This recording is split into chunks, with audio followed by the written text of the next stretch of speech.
Dear students, गृह विज्ञान की कक्षा में मैं डॉक्टर अलका पारिक आप सभी का स्वागत करती हूँ।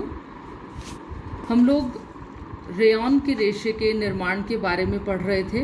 पिछली कक्षाओं में हमने विभिन्न विधियों के द्वारा रेयॉन के रेशे के निर्माण के बारे में पढ़ा। आज हम करेंगे रेयॉन के रेशे की तैयारी। जब रेशा बनकर के तैयार हो जाता है तो क्योंकि ये एक मानवकृत रेशा है, अतः इसके लिए कुछ प्रक्रियाएं अपनानी होती हैं। जैसा सबसे पहला, चमक कम करना।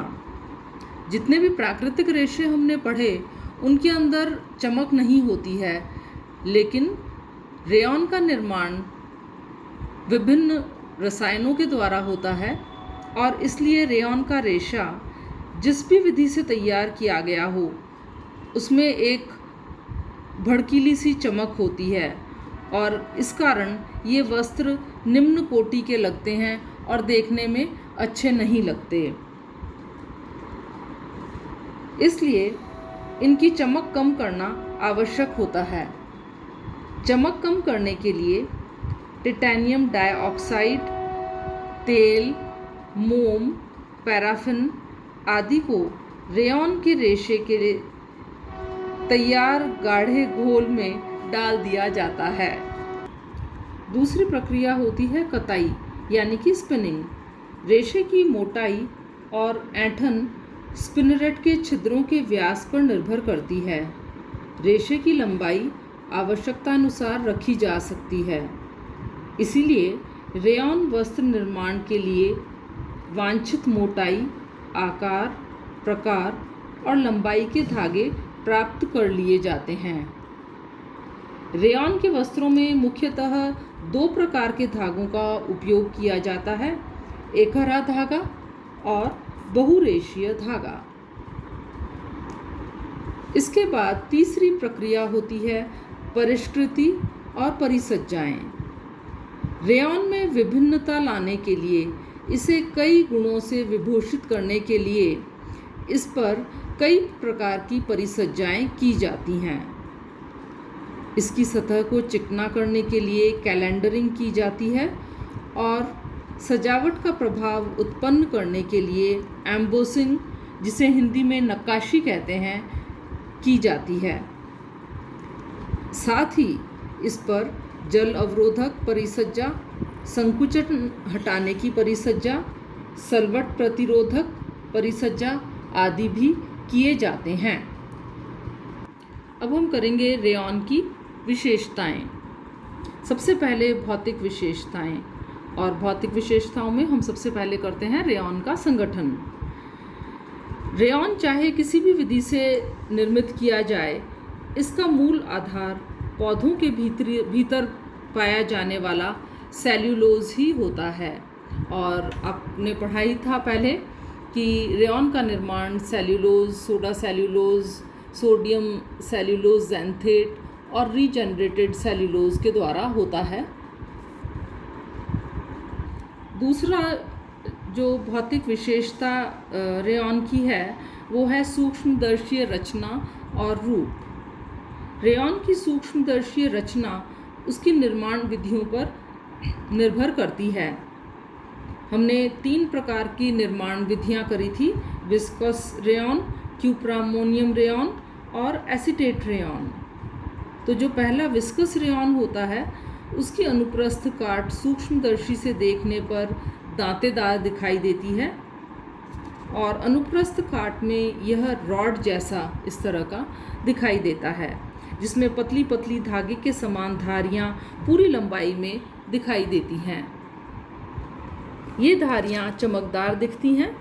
चमक कम करने के लिए या जहाँ पर चमक कम होती है वहाँ पर इस प्रकार से काले धब्बे दिखाई देते हैं। क्यूप्रामोनियम रेयॉन के अनुदैर्ध्य काट महीन, चिकना, छड़नुमा और चमकदार रेशम के समान दिखाई देता है और एसीटेट रेयॉन के अनुदैर्ध्य काट में भी छड़ के समान ही दिखाई देता है इसका स्ट्रक्चर, लेकिन इसमें चमक की कमी रहती है और पूरी लंबाई में गहरी खांच या कटाव दिखाई देता है। इसका अनुप्रस्थ काट कुब्बेदार लौंग की पत्ती के सदृश होता है, जिसके किनारे दांतेदार होते हैं।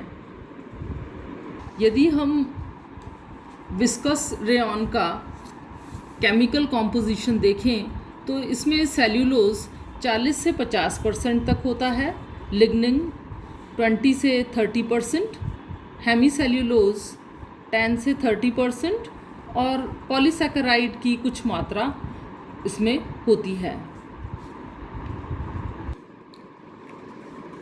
लंबाई अगर हम रेयॉन के रेशे की देखें तो मानवकृत रेशा होने के कारण इसे प्रयोजन के अनुसार छोटे रेशे या अविरल लंबाई के रूप में प्राप्त किया जा सकता है। लंबे रेशे फिलामेंट कहलाते हैं। इनसे अत्यंत सुंदर रेशम के समान चिकने सतह वाले वस्त्रों का निर्माण होता है, जबकि छोटे रेशे स्टेपल कहलाते हैं और इन्हें टाओ भी कहा जाता है। इनसे विभिन्न प्रकार के रेशों की ब्लेंडिंग करके, यानी इनमें विभिन्न प्रकार के रेशों को मिला करके और विभिन्न प्रकार के वस्त्र बनाए जा सकते हैं। अगर हम रेयॉन के रेशे का व्यास देखें तो स्पिनरेट के छिद्रों के आकार में परिवर्तन लाकर इसके व्यास को यानी डायमीटर को नियंत्रित किया जा सकता है। रेशों के व्यास में भिन्नता लाने के लिए दबाव परिवर्तित करना होता है, यानी कितना प्रेशर दिया जाता है। अगर हम कम प्रेशर देंगे तो मोटा रेशा मिलेगा और अगर हम अधिक प्रेशर देंगे तो पतला रेशा तैयार होगा। कुछ रेशे अत्यंत बारीक होते हैं, जिनसे एक सूत निर्माण के लिए 100 से 150 बारीक रेशों की आवश्यकता पड़ती है। दूसरी प्रॉपर्टीज़ में आ जाती हैं घनत्व यानी कि डेंसिटी। विस्कोस रेयॉन की डेंसिटी 1.53 ग्राम पर क्यूबिक सेंटीमीटर होती है। इनकी डेंसिटीज़ वैसे तो 1.53 और 4.5 तक भी होती है। अगर हम मजबूती देखें तो रेयॉन के रेशे में ऊन की अपेक्षा अधिक मजबूती होती है, लेकिन सिल्क की अपेक्षा 1/3 कम मजबूती होती है। सूखी अवस्था में ये अधिक मजबूत होते हैं, लेकिन गीली अवस्था में इनकी मजबूती 40 से 70% तक कम हो जाती है। सूखने के पश्चात यह पुनः अपनी खोई हुई मजबूती को प्राप्त कर लेते हैं। नेक्स्ट होता है चमक यानी कि लस्टर। रेयॉन का रेशा काफ़ी चमकदार होता है और इसलिए इनकी चमक को कम करने के लिए टाइटेनियम डाइऑक्साइड, लवणीय तेल आदि मिलाया जाता है। रंग यानी कलर। सामान्यतः रेयॉन का रेशा श्वेत रंग का होता है, परंतु इन्हें विभिन्न रंगों में बनाया जा सकता है।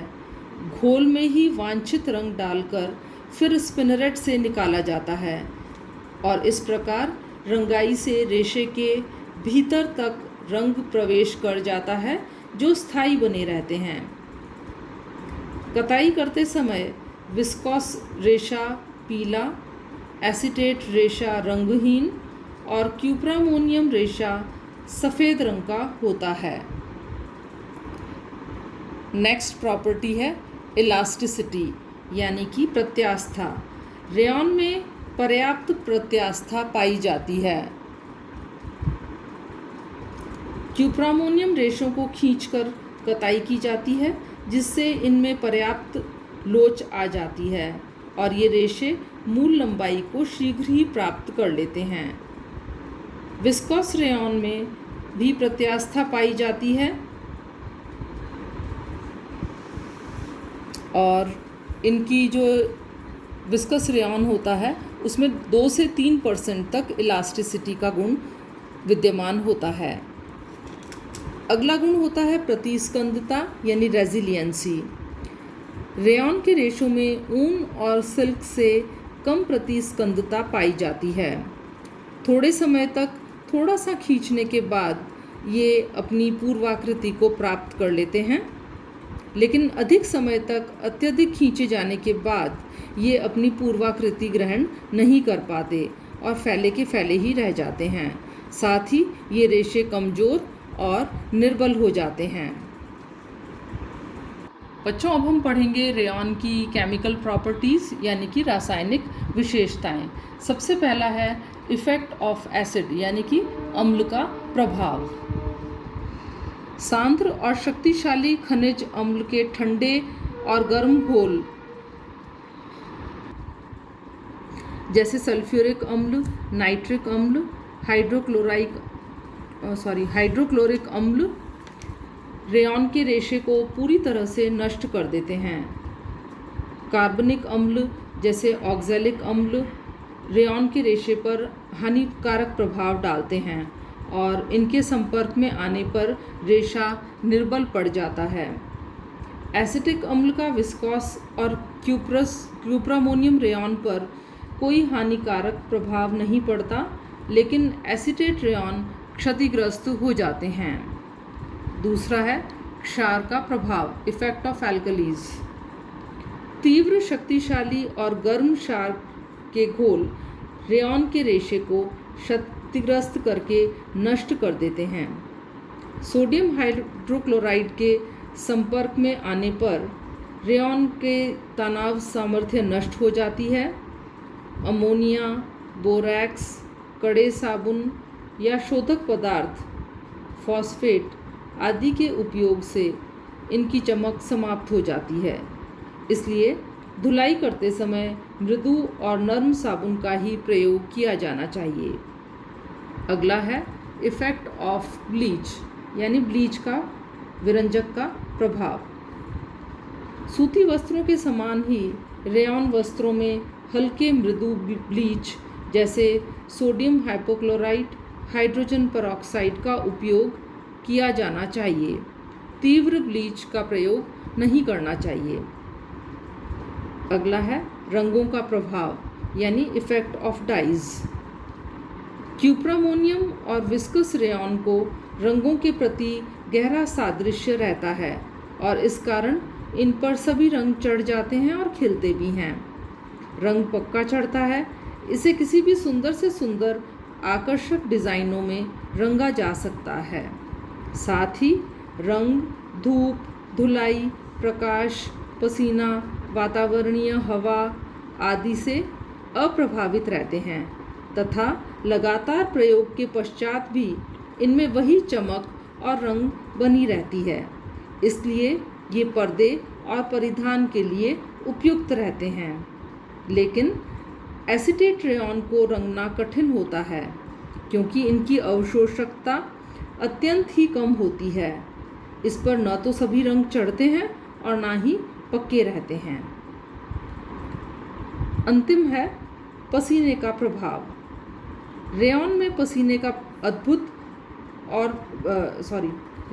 पसीने को सहने का अद्भुत और विलक्षण गुण विद्यमान रहता है। पसीने से इनका रंग, गुण, मजबूती, चमक आदि पर कुछ भी प्रभाव नहीं होता। तो बच्चों, ये थे रेयॉन की भौतिक और रासायनिक विशेषताएं। तो आप सभी इन्हें अच्छे से पढ़ें और अगर आपकी कोई प्रॉब्लम है तो आप पूछ करके और अपनी प्रॉब्लम को हमसे पूछ के सॉल्व कर सकते हैं। वीडियो देखने के लिए धन्यवाद। आपको पसंद आए तो लाइक और सब्सक्राइब ज़रूर करें। Thank you for watching.